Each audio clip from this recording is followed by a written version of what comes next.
So ayun, nakaluto na po si vlogger ng ating pakbet. Yun oh, ang sarap na pakbet ay luto na po. Yun. So, pwede na ba? Yun oh. So ililipat na lang po natin siya para tayo ay luto na naman ng prito.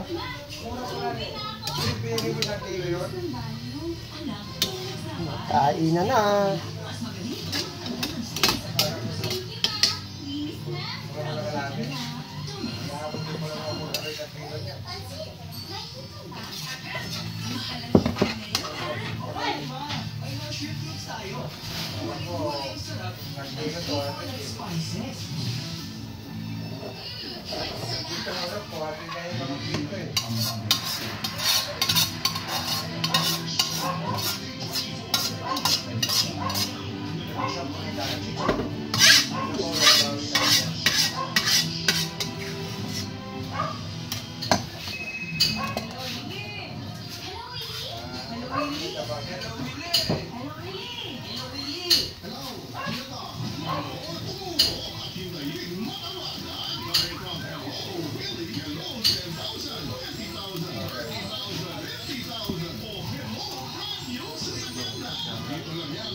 Yun o.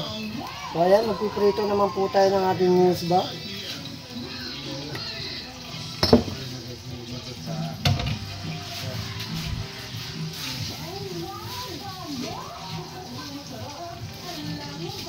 Yun o.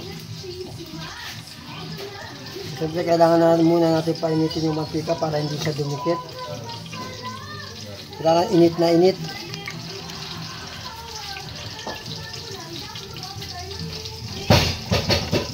Yeah.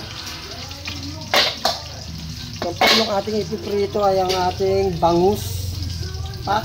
Ganon. Yan na sa ating musba.